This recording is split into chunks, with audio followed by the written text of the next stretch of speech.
The question is that this bill be now read a second time, and I call the honourable member for Fowler.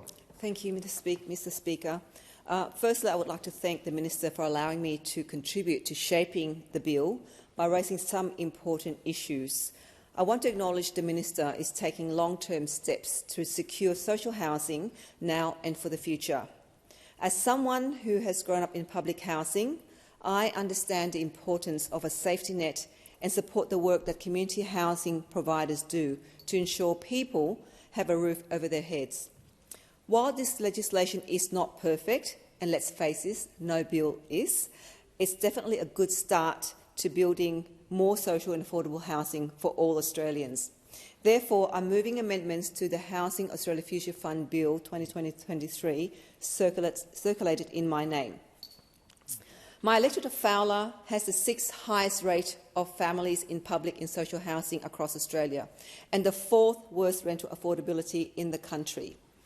In Fowler, 46% of our rental households have rental repayments that are 30% more than their household income. There's little room to negotiate with rental vacancy rates in Sydney at 1.3%. In Sydney South West, the vacancy rate is at 1% as of January 2023. The Reserve Bank has just made its 9th interest rate rise in a row, causing more financial stress and pressure for our middle-income earnings Australians.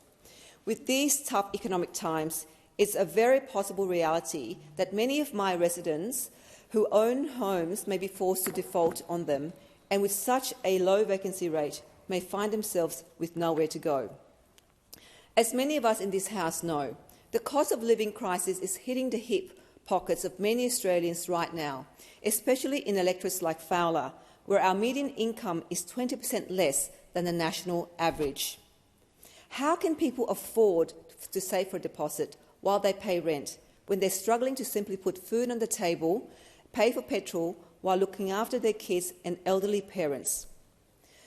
My second point refers to a 2021 report by NIFIC, which states that 45,000 social and affordable homes are required each year to tackle the current housing crisis.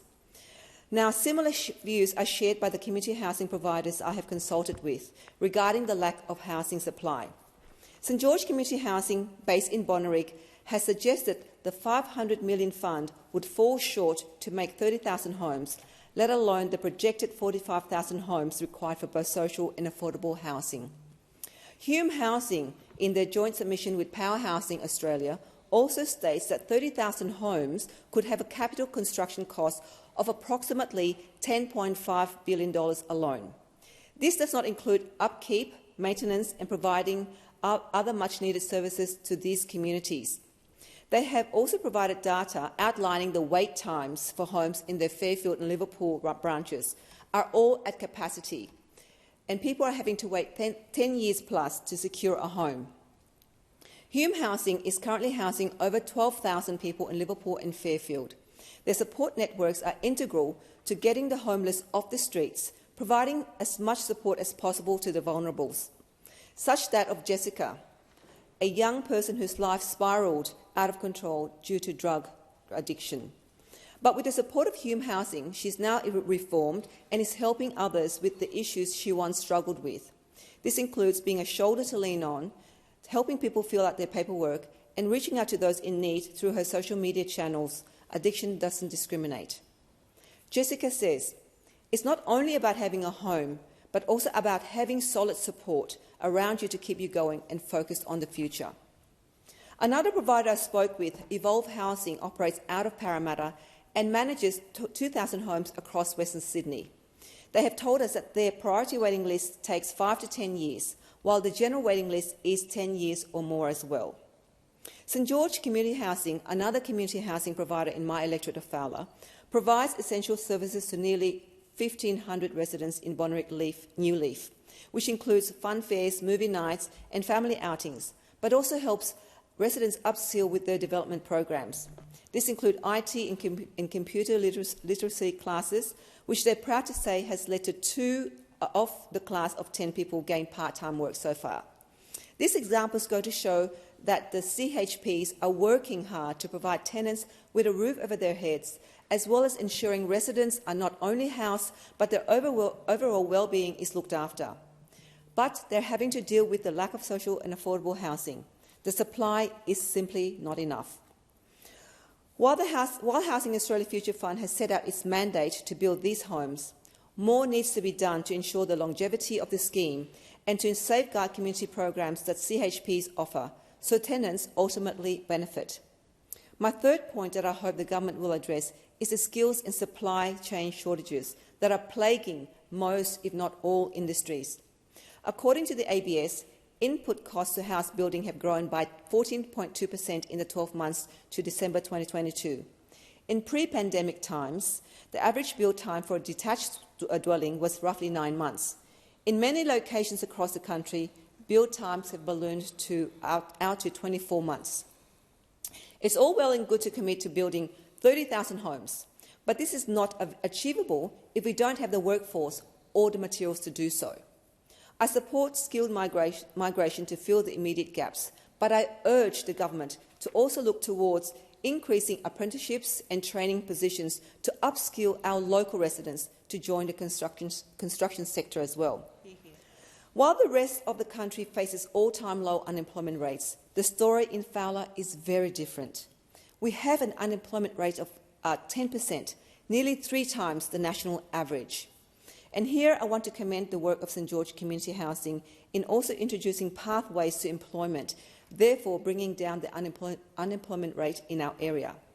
It was through the work at St George Community Housing that I learned the story of Wiradjuri juryman Arthur and his 2 sons, Arthur Jr. and Thomas. Arthur spent a large portion of his life in and out of jail and abusing drugs, but made the decision to get clean after Arthur Jr. and Thomas' mother was in the last stage of cancer. It took him years to get clean, gain custody of his kids and to move into Bonnerick New Leaf. But with the support of St George, both boys, now teenagers, are working part-time, with Arthur Jr. pursuing courses in construction and hospitality. The very proud father says, the courses are building their confidence. They are not hanging around the streets and with their friends, but are doing something for themselves and getting skills that they wouldn't have been able to do to get otherwise. This is one example of how CHPs can inspire their residents to contribute to the trades and construction sector and also tackle the workforce issue. So it's clear that while construction of housing is important, community engagement is pivotal to tenants' well-being and provides them with opportunities to grow their skill sets so they may be able to become self-sufficient through employment. I hope that the government and the minister are genuine and authentic in their wanting to jumpstart the manufacturing and construction sectors, which is proposing under the National Reconstruction Fund, especially supporting the small and medium enterprises in places like southwest Sydney, to enable them to create local jobs, local products, so that we no longer be reliant on other countries for what we can create ourselves. My fourth point refers to the National Rental Affordability Scheme, but it's an overall issue that we need to address in the HAAF's investment mandate. We must ensure that we encourage investments from both private entities and community housing providers. Hume Housing and St George Community Housing have also echoed the need for co-investment into social and affordable housing. And we talk about co-investment, and when we talk about co-investment, the National Rental Affordability Scheme comes to mind. Started in 2008 in light of the global financial crisis, it's incredibly unfortunate that the NRAS is beginning to wrap up during another cost of living crisis. Evolve Housing raised concerns about the end of the scheme, citing that the 436 private properties they manage under NRAS has now reduced to 360 as of February 2023. They have assured us that the 300 or so properties they developed under the scheme will still remain subsidised. They said, and I quote, "Even with the stars aligned, and we miraculously get these 30,000 properties in the next 5 years, the net impact will be close to zero without the NRAS." But as the scheme draws to a close, thousands of people are living in affordable homes will be set out on the street with some of the lowest rental vacancy rates in the last 10 years. This will therefore put more pressure on community housing providers to develop more houses, but that this isn't possible to be done overnight. Now, I do acknowledge that many private developers took advantage of this scheme, building cheaper and smaller homes while receiving the same subsidies.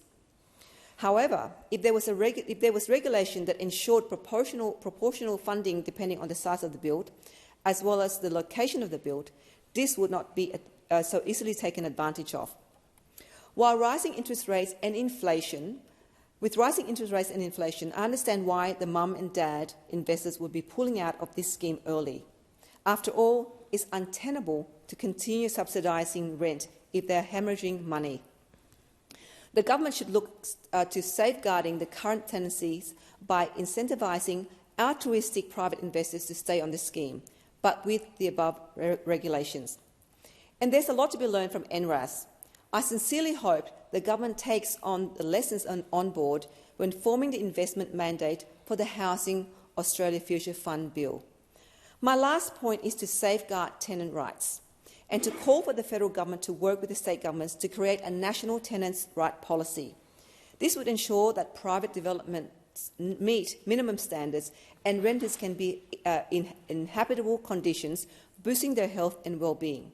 At the moment, many of the renters in Fowler could go without proper heating in the cooler months or air conditioning in the hotter months.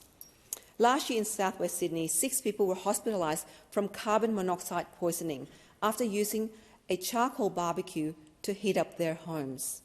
How is this acceptable standard of living in this day and age? Tenants also fear they could face eviction on a whim, and this is particularly concerning given that 42% of my electorate of Fowler rent rather than own their own home, nearly 10% more than the national average. It would be devastating to see more people get evicted into a scarce rental market with some of the lowest rental vacancies in the last decade. In sum, I want to make it clear that I agree with CHPs who have raised concerns that the funding is inadequate and that 30,000 homes may not be enough. But we must start somewhere, and having some social, affordable housing is, I suppose, better than none. I support the Minister in her efforts to take these measured steps to ensure we are helping the most needy and vulnerable. Community housing can change lives, as it has changed mine and my family. Jessica, whose life was transformed by community housing, reminds us why we must get this right when she said, "Having a safe place to go to is the most important thing in life." Thank you, Mr. Speaker. Is the amendment seconded? I second the amendment and reserve my right to speak. The member for North Sydney. The original question was that this bill be now read a second time to this